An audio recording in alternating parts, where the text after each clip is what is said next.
Do you believe the numbers? Do you believe the September numbers? For Bryan De La Cruz, he is absolutely scorching right now. And for me, is putting his name right in the mix to be the starting center fielder for the Miami Marlins in 2023. Can you believe that? I'm not sure, but Shaun Barrett's going to be here to dig into that with me on today's Locked On Marlins. You are Locked On Marlins, your daily podcast on the Miami Marlins. Part of the Locked On Podcast Network, your team every day.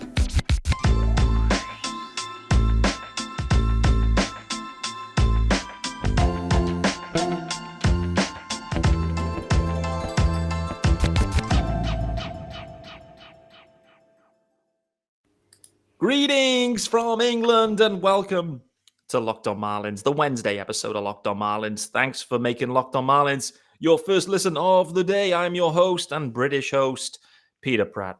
Don't forget to follow me, guys, on Twitter. No TikToks, no Instas, at Miami Marlins _UK. Please subscribe to the pod. It's available free everywhere you get your pods, Monday to Friday, 5 episodes a week. If you are watching on YouTube, hello. Thank you. Please subscribe on YouTube as well. Get those comments going too. I like those YouTube comments. And you will see Shaun Barrett is back. Third episode of the week for Shaun Barrett. He is looking mighty fresh in his Dolphins getup again. Shaun, how are we doing? Yeah, I feel like I'm living in this shirt every day. So, I mean, they've played well enough to deserve it. So we'll just keep rolling. No, I'm doing well. Mate, you can't take it off. You can. Yo goes, you can take it off. But until then, you have to keep on wearing it. So loving it, mate. Why not wear it with pride? No doubt. Mate, there's tons to get into. Tons. All week, we've been talking about some bigger themes, obviously Donnie and the Jose anniversary, but we have some kind of near-term themes to get into. And as I teased out on the top of the show, mate, Bryan De La Cruz is putting his best foot forward for the Fish. He says he went down to AAA. Nice break for him. Worked on some things. And I've got to be honest with you, mate, the results since coming back from AAA have been absolutely stunning from Bryan De La Cruz. Right now, in my opinion, there's no reason why the Marlins shouldn't be strongly considering Bryan De La Cruz as the opening day center fielder for 2023, which seems wild, but I do think we're at that position now. However, I have to think back to last year too, when last September, Bryan De La Cruz's numbers were equally good. Shaun, talk me out of this one. Bryan De La Cruz shouldn't be the opening day center fielder because? Because of exactly the things you just said. We saw some small sample size from him last year. We saw the same from Jesus Sanchez and tried to pencil him in at center field this year, and that didn't work. De La Cruz has been hitting, the cover off the ball since he came back up. And if this is something that is different, if this is something that we're going to continue to see, then yeah, I mean, it would be a fantastic get for the Marlins. It would. Should they go into next year as him as a locked-in center fielder? No, he's a guy over at the corners, maybe even at the bench. That's the kind of thing that you want to see the Marlins thinking about. Go and get that stud center fielder. And then if De La Cruz continues to hit and is this guy, then you've got two stud outfielders. Wouldn't that be great? But for now, yeah, I mean, it is a case of it's September. It's a small sample size. We need to see this for longer. And unfortunately, the season's just about to finish. So these young guys will play some winter ball, spring training, and into the new year. But I don't think the Marlins can look at this sample and go, yeah, that's it. We don't need to do anything to improve our outfield for next year. That may be a fallacy if they decide to go down that approach. Actually, I've got some Kim-An comments to get into shortly around that topic. But going back to De La Cruz, just talk to me about the glove, because what we have seen with the stick has been scorching, which has been great. Actually, there's one other wrinkle on the stick. He had the chance, and in my opinion, a legitimate chance to be the first ever Marlin to get a cycle. The first ever. He had a legitimate chance. He got a ball down the line, it was rattling around a bit, and decided not to take the chance and go for the triple. He was a triple shy of the cycle, which is typically the one that kind of catches you out. He got a ball down the line, and decided to hold at second. The Marlins had probably won the game already. Were you surprised that he didn't just get the full green light and just give it the full gas to third to see if he can get the cycle? I don't care about the green light. It's September. The Marlins are going to lose 90 games. That game did not matter at all. None of these games matter anymore. If I'm a triple away from a cycle and I hit one to the corners, I'm not even looking at green lights. I know that I've hit a double at least, and I know I'm going. It felt to me like he was happy with the double. Like I don't understand it.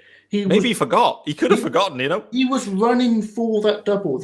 He didn't even take a wide turn. If I'm running through second base, thinking about it, I'm running at least a third of the way, and then I'm coming back if I need to. I'm waiting till the last. He almost got to second base and was like, "Yeah, happy with that." Yeah. Like I don't understand it. Just go for it. That's a great point. He did. I mean, that was unplanned. There was some Chris Brown getting blazed into the microphone there from nowhere, but nevertheless, that from Bryan De La Cruz there, I couldn't work it out. Did he forget that he had the cycle rolling? I don't think he did, but to your point though, that ball is down there. You fully gas it. You get to a point where you put them under maximum amount of pressure, and you're going halfway, and just wait and see what happens, and at least a third of the way, like you said, and give yourself the opportunity. In reality, mate, cycles, they're the most overhyped thing that mean absolutely nothing, to be honest with you. But the fact that the Marlins haven't ever had one, now it means something. I'm not a cycle believer, to be honest with you, and I think they are overhyped. But we still need one, and I'd like to see De La Cruz get the Jets down. Let's get into the glove, though, mate. What's the glove telling us there in center field? Like, I haven't got to read. I mean, the things that I did see from Blade, for example, weren't amazing. So I think that kind of like the bar is low, let's say. And De La Cruz, it feels like it's been okay. But what are the numbers actually telling us? I mean, they're okay. I think that is exactly where we are. Mm-hmm. And I think there was a mid part of the year where we were talking about Jesus Sanchez and said, if the bat's there, then we'll take an okay defender. Yeah. De La Cruz, at the moment, that bat is good enough for an okay defender. He's better in left. I mean, he's slightly above average in left and more so negative in the centre field. So the bat really would have to play there properly. Like we're talking, a 30 home run, 280 guy. A guy to give you that value of putting a defensively inferior player in centre field. I said just now, I still think the Marlins need to go out and get a genuine centre fielder that's defensively and with the bat. In fact, I would take a high grade centre field defensively and a 95 WRC plus type bat. Give me Miggy Rowe in centre field, and I would be happier with that than trying to put in De La Cruz or Sanchez or whoever else you want, Blade in centre field. These kids are young. These guys need to have an opportunity to hit major league pitching and only consider that.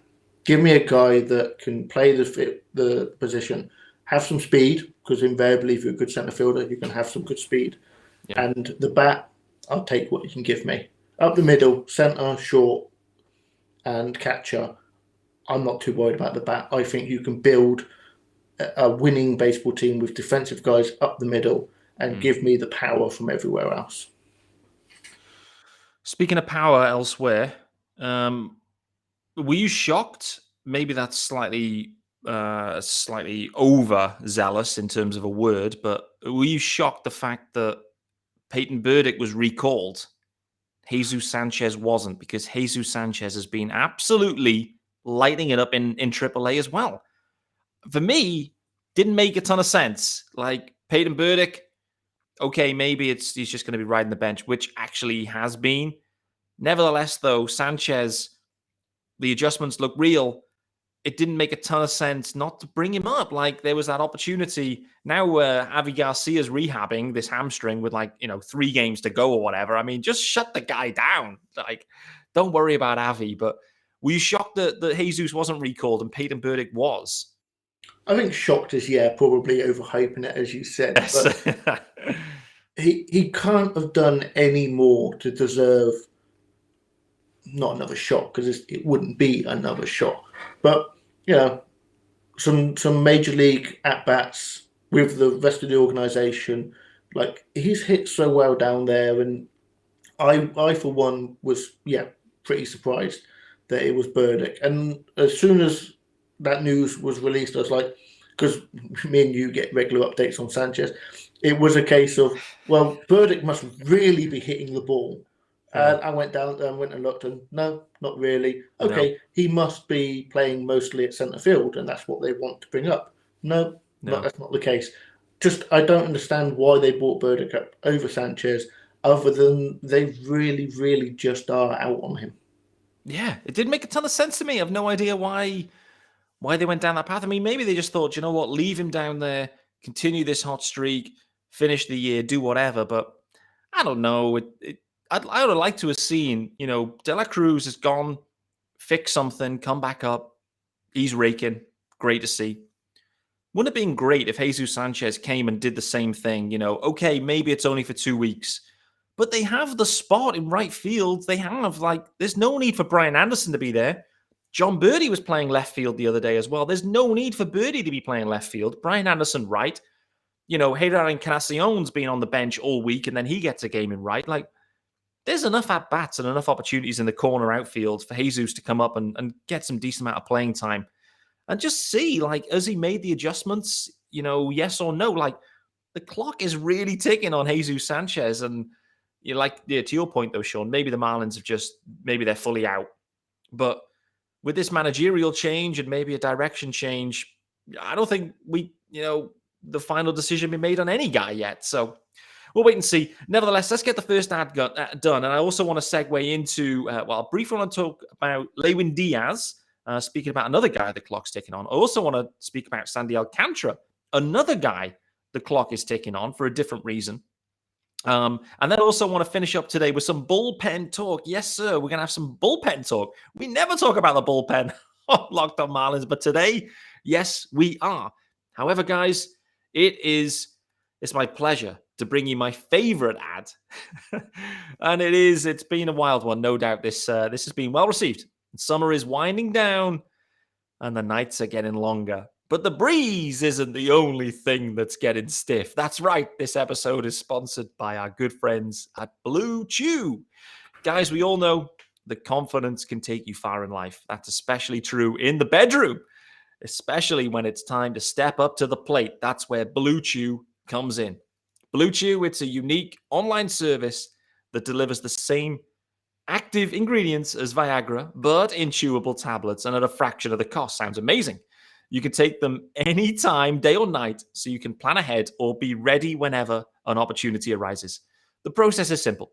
Sign up at bluechew.com, consult with one of the licensed medical providers, and once you're approved, you'll receive your prescription within days. The best part, it's all done online. No awkward visits to the doctor's office. No awkward conversations either, and no waiting in line at the pharmacy. Blue Chew tablets are made in the US of A and prepared and shipped direct to your door in a discreet package. Not to the UK, though, by the way. Not that I've checked. Nevertheless, if you could benefit from extra confidence when it's time to perform, chew it and do it. We've got a special deal for our listeners. You can try Blue Chew free when you use the promo code Locked On at checkout. You basically just have to pay the $5 for shipping. That is bluechew.com, promo code Locked On to receive your first month free. Visit bluechew.com for more details and important safety information. And we thank Blue Chew for sponsoring the podcast. Wonderful. Shaun Barrett, Lewin Diaz, feels like that stick is getting stiff. It's heated up, let's say. There's been a few bombs from Lewin. I feel like they're timely. We also saw some defensive metrics from him. We know the glove plays, but boy, oh boy, the glove really plays. The defensive runs saved there at first, they're just insane compared to the number of innings versus all the other guys. It's an elite glove. For me, The Marlins just need to see something from Lewin. They just need to see something. And I feel like it's just about turning where we're starting to see the power stroke of 2021 starting to come back at the major league level.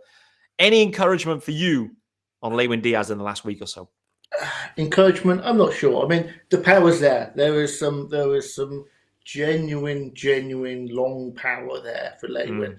Mm-hmm. The defense, we've waxed lyrical about it for a long time. Now, I could say over the last couple of games, because of those 3 home runs, he's got 140 WRC plus, and that's really positive, obviously. But the 3% walk rate and the 34% K rate over that time, the 240 average, 269 on base percentage. Uh-oh. Yes, that 269 is an on base percentage, not a batting average. Now, because of that 600 slugging, he's actually got an over 800 OPS. So, let's go. Could you make a major league career hitting just home runs and hitting 240 with no on base percentage? Yeah, you can. The Marlins recently signed Soler. And a gold glove, though, by the way, which Soler doesn't have. Yeah, but you need to hit that power consistently. Yeah. So this little stretch is great, and that is worthy of a major league career. Mm-hmm. But we need to see the consistency. That is an incredibly small sample size. But that is the word. That is the word. Sorry to cut you off, and I will let you carry on in a second. That is the key word for Lewin Diaz. It is consistency. If we can see the consistency, there is a major league stick there. There's major league power and a major league glove. I don't care about batting average. If he's hitting 40 bombs a year and he's hitting 240, who cares? 220, 40 bombs, who cares? Problem is, it's been like most of the year and it's been 4 bombs. And that's been the problem because of the consistency. I cut you off, though, so I will let you round up on Lewin and then we'll segue into Sandy unless you have said all that needs to be said on Lewin. No, I'm finished with Lewin. Excellent. Let's bring some fresh meat in here. And it isn't the bullpen. It's Sandy Alcantara. How about this then, Shaun? The Marlins are deciding to limit and manage Sandy Alcantara. Yes, you heard that correct, guys. Sandy went 8 innings, 99 pitches, and then he was taken out of the game. Had the chance to go a back-to-back CG. So that was a chance to go back-to-back against the Nats. Complete game. Nevertheless, Dylan Floro came in and took the save. And listen. He converted the save opportunity, but the Marlins didn't let Sandy go into the 9th. He didn't pitch over 100 innings. What is going on with the world? The world's gone mad, hasn't it? The world's gone mad. Back, in my day, pitchers went 9 innings and threw 160 pitches until their arms blew off. No, I mean, this is where we are with Sandy, that 8 innings is a short appearance for him. It just speaks to how special he is. And he's going to finish the year with back-to-back 200 inning, 200 strikeout season. That's just, I mean, could he do the same again next year? Why not? This is now the level that, I don't want to say expect, but this is the level that he is delivering. Game on game, season on season. And, we are honoured to be able to watch it. He is a different beast. He definitely is. I just thought it was very intriguing that, for what could be his final home start. And right now, as we speak, the reporting is he's lined up for game 162 against the Bravos at home. Our good man Craig Mish, that is plugged into much of the Marlins affairs, is saying that is a load of nonsense and there's not a chance in hell Sandy will be pitching in that game. I then have added to that to say it's got Brian Hoeing written all over it, the game 162. No doubt about it. Hoeing coming out strong and throwing an absolute gem, sending those Bravos bats into the postseason cold. Nevertheless, Sandy was managed. I think he was disappointed, though. I think he wanted to be out there. And the funny thing was, his final pitch of the day, number 99, 101 gas, baby. It was just, that's the thing for Sandy. That's what blows me away and blows away the hitters too, into the 7th, 8th, 9th inning. The fact the velo, it gets stronger. Like, It's just insane. He just decides, I'm just going to dip into the tank here and just, easy 101 gas. No one else is doing this. Everyone else is gassing and their velo's coming down. Sandy's goes the other way. Absolutely special guy. Is there anything left to be said about Sandy that has not yet been said, Shaun? That he's the 2022 Cy Young winner. That's all we're waiting for now.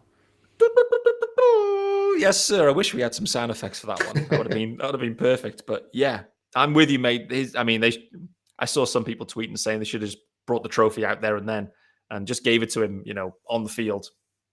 Nevertheless, he's got one start yet to make, and it is likely to be against the Brewers, who are right in the hunt. So the Brew Crew will be looking to do some damage against Sandy there. Like we said, it may be that he starts another game at home against the Bravos, but I think that is extremely unlikely. Let's finish up on the bullpen, though, Shaun. Like I said, we have not talked bullpen that often, mainly because we don't really know who's in the bullpen anymore. That's part of the reason. I did see the Marlins rookie dress-up travel day that they do, which is always, fun seeing the costumes. I have to be honest, the guys are in fancy dress, so some complexity. But I have to be honest, half of the faces on there, that's kind of what we're working with here. There's so many, pretty much, Coop, BA, Miggy and Donnie got on the plane and everyone else had to stand there and have a picture done. That is the scale of the amount of rookies on this roster right now at the back end of September. It's wild. I saw someone else tweeting as well over the weekend.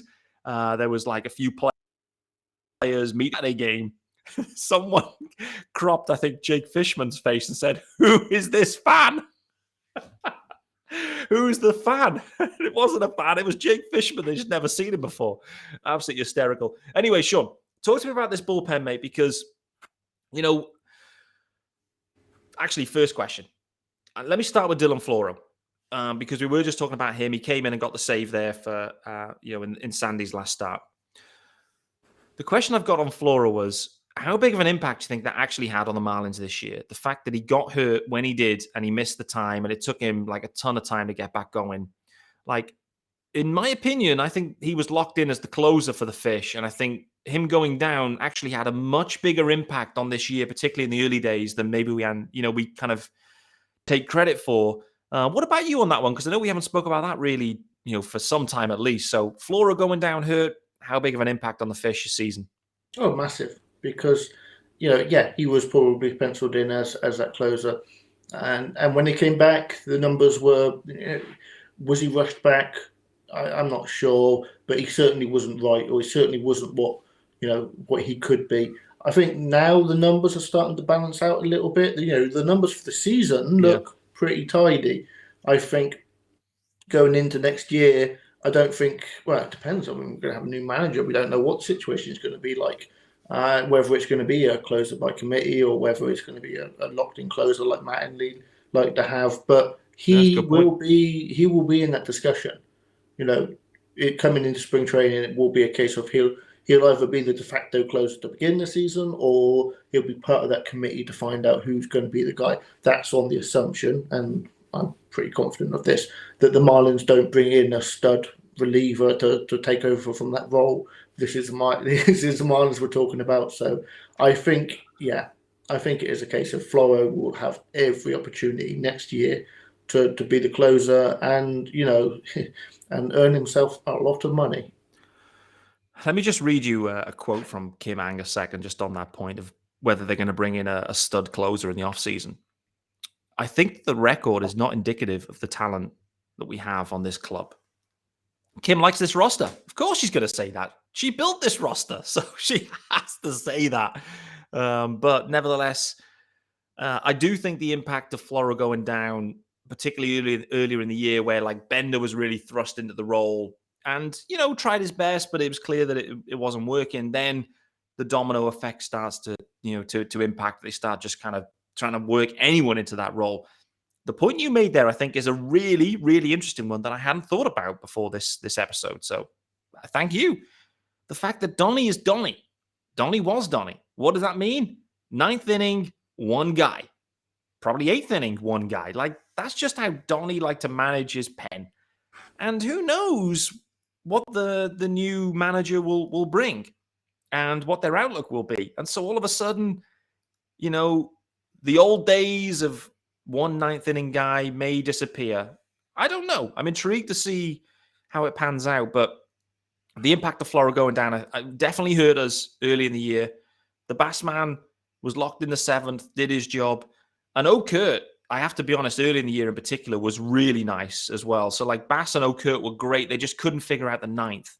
And I think that was down to the fact that it was earmarked for Floro. And we're seeing Floro back to where he was in 2021, now at the back end of the year. And I think I do have confidence in Floro, and they traded for him, and I would have confidence in him. He kind of has like the Brandon Kinsler vibe about him in many ways, where he's just not going to blow you away, but it's that kind of vibe. Nevertheless, Shaun, the topic I wanted to get into in the last couple of minutes here is just looking at this pen now as it's constructed in September, and the Fish Stripes guys got me thinking about this on Friday, last Friday when we were previewing the Nat series. Just how many guys are in this bullpen that, perhaps we won't see next year or won't be on the opening day roster, let's say? As I look at things right now, there's maybe 2 or 3 maybe that I could point to, the current guys in the pen. And don't forget, you've got an extra arm in there right now as well for September. But what about you, mate? As you look to this pen, how many guys of the current 28-man do you expect to be on the opening day roster? I think there's 4. I think Floro, Scott, Okert, and Blyer. So Blyer's got a contract for next year, and has pitched much better of late. I think Scott's stuff is too much to give up on. I think they need an off season of work there. Obviously, Okert, another lefty. You can never have enough lefties in your bullpen. And we spoke about Floro. I think Floro. Would not surprise me if Floro led the team next year in saves. He'd probably have 16, but he'll lead the team. He's definitely the favorite, isn't he, to right now. The interesting bit is, like you said, Okert, Scott, Blyer, like heavy lefties. The one guy that's, kind of stuck out in some ways is Brazaban, a guy that I'd never heard of before the start of the year, but I would say that Brazaban, for me, it feels like he's put his best foot forward, I would say, in his brief stint. Similar and maybe with Okert last year. If you recall, Okert kind of came out of nowhere and we're like, hey, this guy looks pretty handy. I wouldn't say that Brazaban's had quite the year that Okert did in 21, without looking at the numbers. Anyway, that's just kind of my gut feel on it. But nevertheless, I feel that there's a bullpen piece there, but not a high leverage guy, but just, a nice steady piece. What about you? I would link him to Bender, another guy better comp, come out of nowhere. K9, through the roof, but with the walks as well. He's almost a bit like Tanner Scott in that way. He's kind of like a bit of every pitcher that the Marlins have. Yeah, I mean, there's at his age, at his pedigree, I think he's going to be cheap. Let's call that out. He's going to be a major league minimum. I think he has every opportunity to be with the team next year because of those reasons. The walk rate to be anywhere near, that leverage stuff would have to improve. But at the moment, you would say that is a bog standard 5th, 6th guy coming out of your bullpen. And for the Marlins to get that from nowhere is always going to be, valuable for them. A team that we've said many times, bring in guys and just hope, to get the bullpen sorted out on the cheap. He's one of those guys, isn't he? Yeah, no, he definitely is. And this is it. I guess that's what this process is about now in September. Hence why we're all kind of like a bit puzzled, like who are these guys? And, you're trying different people out. And if you can find one, you can find just one guy that as you go into the next season, you go, yeah, there's a major league reliever there in some sort of way. I'm intrigued. I've been intrigued actually that, we didn't see a bit more of like Eliezer Hernandez back up at the major league level and, working out with a pen or something. I'm surprised actually that hasn't come into fruition. They've obviously wanted to see some other guys again. Maybe the view is that they're out on Eliezer and it might be the end. And, it's going to be an interesting kind of roster crunch here now there's a lot of guys sitting on the 60-day IL, and the season ends, they've got to come off the IL and whatnot. So there's going to be a roster crunch coming. If there's any of the other guys that are there right now on the roster, is there anyone that's kind of flashed to you that you think, okay, decent chance to be a major league level reliever? I'm talking about, there's a good chunk of them. You got Hoeing in there. You've seen Tommy Nance for a period. He's on the IL now. Nardi, Nicky Neidert, that we haven't really seen much of this year. Cole Sulser, who's been optioned now, which is surprising as well. Fishman, Jeff Brigham, who's actually done an okay job as well. Bender's missing for the whole of the year next year. I maybe missed one or two. Gunther, he's on the 60-day. There's tons of names, but any confidence levels in any of these dudes? Brigham, he's had a good season. Yeah. I say season. Yeah. He's had some good innings. He's one of those names that's been around, isn't he? He's been on that organisation for a long time. That also now makes me worry how much he's going to be costing them, if he's going to be into an arbitration year or not, because that would almost be a death knell for him. But no, he's pitched okay, and just because he's a name that isn't a guy that's just like, who's that? You hear his name and you know who that is. He's been with the organisation for a while, and he's pitched okay. But that's what we're talking about at this point, isn't it? We're talking about guys at the back end of the bullpen, and yes, we haven't talked about them a lot this year, but there's a reason for that. It's not very sexy, is it? And ultimately, they are pretty replaceable. You've got so many guys down at the high minors. The fact that the Marlins are finding guys in independent ball and using them at the major league level shows you how acquirable, major league kind of pitching you can find at the back end of the bullpen for nothing. And that's kind of why they're guilty of doing what they do, build a bullpen from nothing. You can understand it to a point. Like I get that you can like unearth these gems from nowhere, but it feels kind of high risk, high reward, particularly early in the year if you're in the hunt. And at the start of this season, the bullpen really did let the Marlins down. There was a lot of problems going on in that ninth inning, and it really hurt the team. It's one of those, like, you got to win those games early. You got to build the momentum early, and as soon you've got to keep yourself in the mix as soon as it goes a little bit sideways. And that's what we saw directly for this team in 22. As soon as they got anywhere near 500, something happened.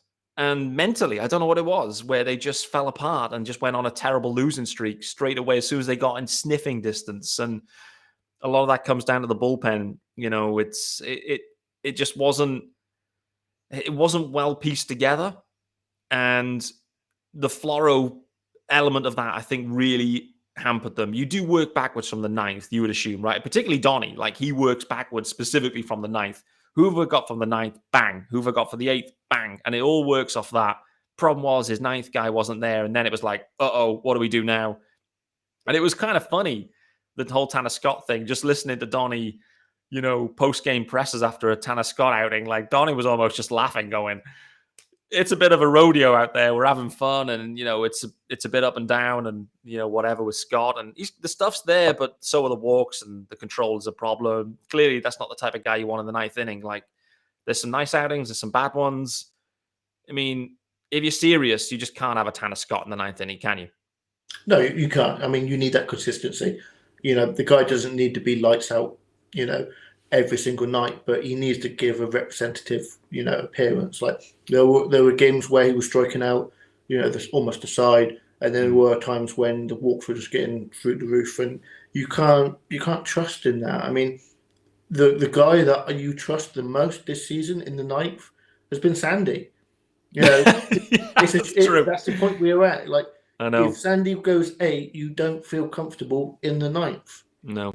And the fact that he's pitched so much into the ninth, I think, is because of that reason. Like, you look at it and you go, Sandy after 8 innings is better than any guy we've got coming out of the bullpen. And that's just not the way it should be. Now, Sandy's fantastic. I'm not expecting a Sandy-esque pitcher, but after he's already thrown 100 pitches, you should have someone in your bullpen that can pitch better than he can.